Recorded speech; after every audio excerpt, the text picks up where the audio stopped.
Hello and welcome to the first episode of the Mel Coffman Show. Today's guest needs no introduction. He's the 40th Police Commissioner of New York City, a 9/11 hero, and a New York Times bestselling author.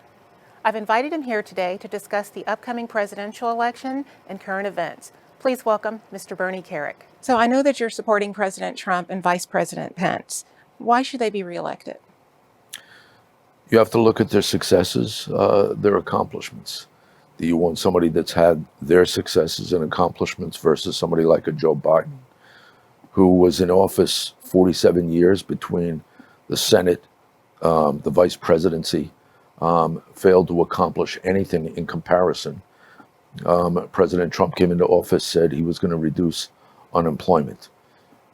Historic records in reductions in unemployment in the Black community, Latino, Asian, women, a 400% increase in Black business development. He moved the embassy to Jerusalem, the U.S. embassy to Jerusalem, which 4 other presidents said they were going to do. None of them ever had the courage to do it. This guy did. What he says he's going to do, he does. And he's also an extremely transparent president. You know, the mainstream media has called for transparency in government. You're not getting anybody more transparent than Donald Trump. And I say that, you know, sometimes he's overly transparent. But at the end of the day, that's what you want in government, and that's what you get. So the polls are saying that President Trump and Vice President Pence are behind Biden-Harris. What's your take on that? It's a farce. To me, I don't go by any of the polls, none. And I don't go by the polls for 2 reasons. One, all of the polls, right up until the time he was elected in 2016, had him trailing from 4 points to 16 points. Every poll you could imagine had him trailing. On the day he was elected, on that night, I remember getting calls from the press and media saying the out polls from the polling stations, he's done. At 6:30 at night, I was getting calls. You know, the exit polls, terrible. He's getting hammered. He's getting slaughtered. He won. The bottom line is, I don't believe any of the polls. What I follow, I look at social media. I look at his following. When I see a rally, a pop-up rally, where he puts 25,000 people in an airstrip next to, you know, Air Force One, and I see Joe Biden walk out into a field where he has more Secret Service agents around him than he does people in the audience, that's pretty telling. I would have to agree. So I understand that you've known President Trump for some time. When did you first meet him? I guess I first met him around 1996. I was the correction commissioner. I ran the New York City Department of Correction, the jail system.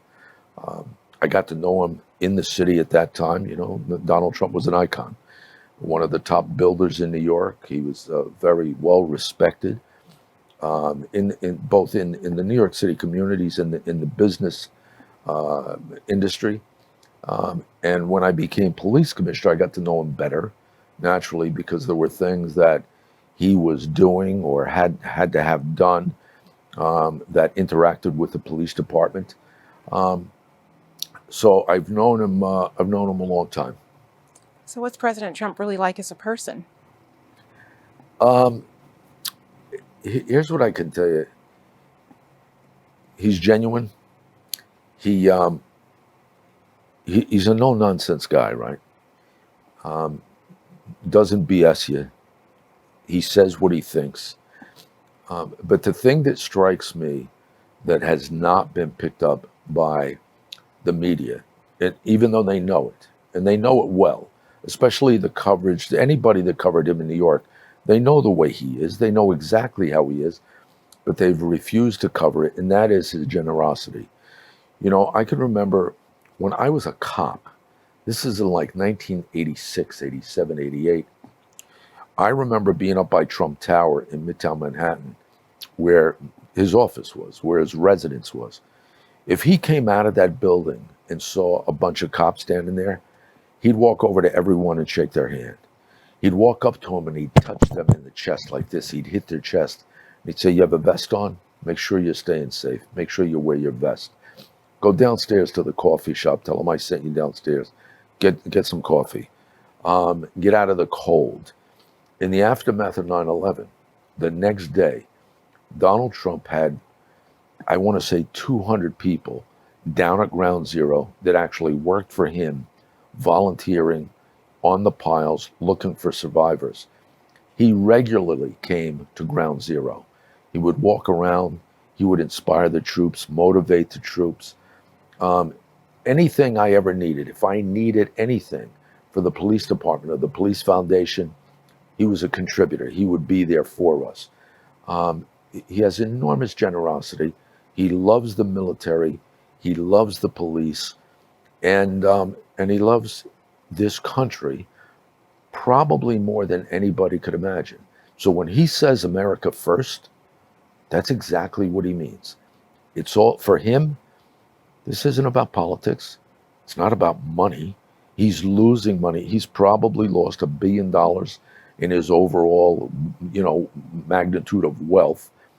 But it's about the country, and he wants to see the country first. Outstanding. So let me ask you about criminal justice reform. What can you tell me about the current changes that the Trump administration has made concerning criminal justice reform? Do you think they're impactful, and why? I think what the president has done on criminal justice reform is more impactful than anything that I've known that's happened in the last 2 or 3 decades, right? I worked with the Obama administration trying to get criminal justice reform passed, could not get it accomplished. And I remember when President Trump got elected, within the first couple days, I had people that worked with me on the committee in the Obama administration who called me up and said, "Well, that's it. For the next 4 years, it's never going to happen. Donald Trump will never get this done." Then all of a sudden, I wound up on the committee that was fighting for criminal justice reform under Jared Kushner. And I can tell you, the president gave him a mandate. I want to see incentivized good behavior within the prisons. I want to look at mass incarceration. I want to look at how it's having an impact on the Black community. I want to do things that creates incentives for inmates, for one, for good behavior on the inside, and two, help them get jobs on the outside. And that movement took off. And I guess about 1.5 years ago, I got to stand in the White House with the president when he signed the First Step Act. And even after that happened, now we're still moving on to other avenues, whether it's pardon reform, whether it's, reducing the numbers of overall incarceration in the federal prison system. He's still on it. He still wants to get it done. He's still bringing people into the White House to look at issues like that. Alice Johnson, who he commuted her life sentence. He actually recently just pardoned her. He has her looking at the system for other people that's incarcerated in the system like her, that was like her. First time nonviolent offenders got hammered on drug charges, life sentences, 25-year sentences. These are the things that he feels are unjust, and should be dealt with, and that's what he's doing. What do you think Mayor Bill de Blasio is trying to accomplish by defunding the New York Police Department by $1 billion? It's not what he was trying to accomplish. It was the element he was trying to appease. Bill de Blasio is a smart man, but his ideology is a Marxist ideology, right? He's an admitted Marxist. This is a guy in 1987 was supporting the Sandinistas. He supports Black Lives Matter, which is a Marxist group that wants the revolution of this country, the overthrow of our democracy, the way it stands. So he's basically appeasing that element, right? In doing that, he also knows defunding the police increases violence, increases the murder rate, um, hammers the black communities. Because if you took a crime map of New York City and you look at where the majority of the violent crime is, many of those black communities where the majority of the violent crime is, they're the ones that's going to lose the police, have diminished resources, and eventually their shootings goes up, robberies, violent crime, and murder goes up. So who do you hurt when you do that? You hurt the black communities. You also take resources from the department that we have fought for years, right? If you think of what's happened over the last 2 or 3 decades, they don't want police to go to lethal weapons, right? They don't want police to shoot people. They need tasers, okay? We got them tasers. We got them ASP batons. We gave them training in verbal judo and de-escalation. We give them everything under the sun, every kind of training you can imagine.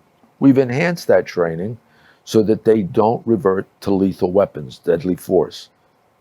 Now, you decrease their budget by $1 billion. What are you taking? You're taking the manpower, you're taking the resources, and you're taking the training. Everything we fought for to give them, you're now taking it away. What do you think is going to happen? You're going to see more violence.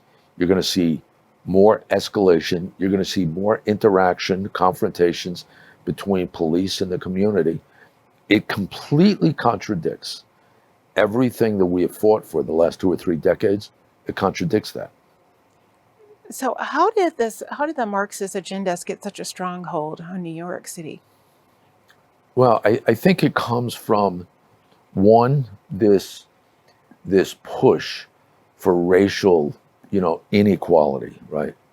The Marxist ideology, you need something that generates division, right? So the people that have started this movement, the Black Lives Matter movement, for example, the founders, they're admitted, trained Marxists, right? They were inspired by a woman by the name of Joanne Chesimard. Joanne Chesimard, she goes by an African name, Assata Shakur. She lives in exile in Cuba. She assassinated a New Jersey state trooper in 1973. She was the queen of the Black Liberation Army, involved in a number of bombings and robberies and police assassinations back in the 70s and early 80s. This is the woman that inspired Black Lives Matter. You have a woman that is one of their primary fundraisers. Her name is Susan Rosenberg. Susan Rosenberg was a member of the May 19th Communist Organization. She was a member of the Weather Underground. She was closely affiliated with Chesimard. This is a woman that was convicted of the possession of some 700 pounds of explosives. She wanted to, she was involved in the Brinks Nyack robbery, where 2 cops and a security guard was killed. She was pardoned by President Clinton in his last term of office. She got 58 years in prison. He got her out in 16. And today she's one of the primary fundraisers for Black Lives Matter. So the movement, the Black Lives Matter movement, is being pushed by these old radicals from the 60s, 70s, and early 80s, the Black Liberation Army, the Black Panther Party, the Weather Underground, United Freedom Front. They're the ones pushing this movement. And, that's where it comes from. So at this point, it's really going to be up to the federal government to go and do what they did back then. They're going to have to basically identify them as domestic terrorists, go after them federally, hold them accountable for their criminal conduct, and put them away in prison for a long time. Otherwise, this stuff is going to continue. I read that former Mayor Giuliani stated that Mayor de Blasio, quote, destroyed his city. What are your thoughts on his comment? The only way I can put it that it makes sense to, your viewers, Rudy Giuliani came into office in 1994. We were the murder capital of New York City, of the country, right? We had 2,200 murders a year. Violence was out of control. It was completely insane. And Giuliani came in and said, basically, you know what? We don't want, people don't want to live, work, visit, or go to a school where they don't feel safe. So our number one priority is reduce crime. And when we reduce crime, we'll see increases in economic development, real estate values, tourism, and everybody laughed. They said it's never going to happen. And you know what? For every percentage point, we reduced crime, violent crime, murder, we saw increases in all those things. So in the 8 years Rudy Giuliani was in office, we saw a decrease of violent crime by 65%, decrease murder rates by 70%. And in the black community, the murder rates dropped almost 80% because that's where a lot of the violent crime was. Well, this guy, de Blasio, has taken us back some 30 years. Those reductions started in 1994, right up until Rudy left office in 2002, and they were carried on under Bloomberg. De Blasio came into office. You now see, and this is the only time in the last 25 years that you've seen increases instead of decreases in violent crime, increases in murder. The quality of life has diminished substantially. There's homeless all over New York City now. Everything that we did, de Blasio, in the last year has reversed. And it's only going to get worse. And it's going to get worse until he leaves office and somebody comes in and changes it. Yeah, my next question was going to be, what's it going to take to make that change outside of de Blasio getting out of office? You know what? It's not going to change for now because Governor Cuomo, doesn't have the courage to do what he should do. The governor has admitted a decreased quality of life. The governor has admitted that the crime is out of control. The governor has admitted that there's failed leadership in New York City by Mayor de Blasio, but the governor has refused to do his job and remove de Blasio and get somebody in there that can fix it. So until the next election for New York City, which is November of 21, until that happens, de Blasio's in place. And at the rate he's going, I see New York City getting far worse than better at any time in the future. With all this going on, why do you think Governor Cuomo is refusing to respond to the situation effectively? You know what? I think Governor Cuomo wants to be President Cuomo in 2024. I think he wants to run for president, and I think he's scared to death that if he goes after de Blasio, he basically loses a bunch of the support by the radical left. So I know Governor Cuomo. I knew his father. His father's got to be rolling in his grave that this stuff is happening in New York City and New York State. He would never let it happen. You know, the only reason I can see Governor Cuomo allowing it to go on and continue is because he doesn't want to irritate that left-wing faction of the voting population. There's no other excuse for it. Well, let's switch gears here for a second. Let's get back to President Trump. What do you think are the top three accomplishments of the Trump administration, and why? I think primarily the first, the unemployment rates. You know, what do you want to do when you become president? You want to make sure that, that you have economic development in the country and you have the lowest unemployment rates possible. Nobody ever thought, I don't even think the president thought himself that he would achieve the lowest rates ever recorded, but he did. So I think that's number one. The trade issues, that's number two. And when I talk about those trade issues, for years we've been taken advantage of by China, by foreign nationals, foreign countries. We spend an enormous amount of money protecting European governments who don't put anything or haven't put anything into NATO. And this president basically came out and said, listen, we don't mind helping you. We'll help you. We'll protect you. But you got to pay your fair share. And for years, that was taken advantage of. So it's those types of things that he's done, that helps the country, creates economic development, puts money back into the country, that just hasn't been done before. How would you respond to the naysayers who say just the opposite about Trump? They're blaming him for the current economic conditions and social conditions that are going on right now in the country. Well, here's the thing. You have to clarify what that is, right? You know, the economic and social conditions. If you're talking about what's going on in the cities, if you're talking about what's going on in certain states, you have to keep in mind that the mayors of those cities are ultimately responsible for their cities. So let me give you an example. Even in crisis, if you think back to the aftermath of 9/11, it was Mayor Giuliani was responsible for New York City, not even Governor Pataki. The mayor of New York City was the principal in the management of that crisis, right? If we needed something from the state, the mayor would go to the governor. We needed something from the feds, he would ask for help. But you know what? It was his responsibility. You have mayors today, Democrats and governors today, that are basically saying it's all about the president. It's the president's fault. It's all his fault. He has nothing to do with it. He has absolutely nothing to do with it. And if those cities and states they need help, they have an option. Pick up the phone, call the president, and ask him for help. And you know what? You'll get it. He's volunteered to help cities like Portland and Seattle and some of these cities that are imploding. They refuse to take his help because they know it will work and it will make him look good. So politically, they're just refusing. So, in saying that, what do you think is the real cause of the polarity in American politics today? You know what? I think it's this.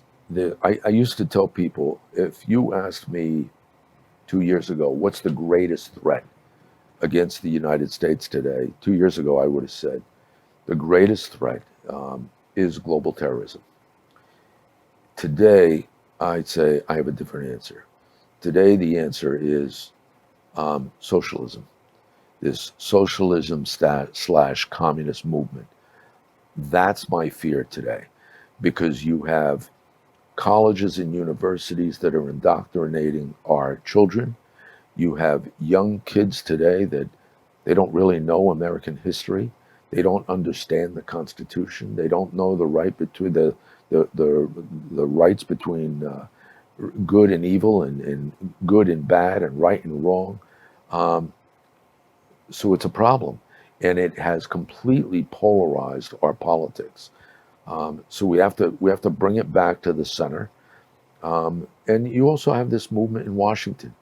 The Democratic Party at the highest levels, at the lowest levels, they've become so extreme that their radical thinking has them completely unhinged. I never thought I'd see a day that you could have a verbal debate and have Democrat politicians go off on a tangent, like screaming at the top of their lungs, like some lunatic Mhm. that has a mental issue. That's what it's become, and I think that's hurting us. Well, it seems the left seems to have a stronghold on just about every aspect of life in America.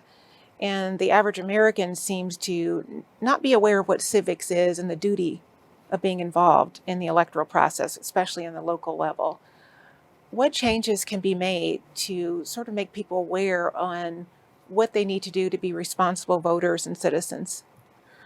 I think the political leadership that can be heard, they have to educate more the American public. When you in Donald Trump's, this election is a good example. If you walked out of this building, this studio, and you stop somebody on the street and ask them questions about policy decisions by Biden or Trump, they can't tell you which one comes from which. They just don't know. Unless you honestly follow politics and you honestly sit back and do your own research, nobody knows because the mainstream media is so skewed. CNN and MSNBC and ABC and CBS, and you know what?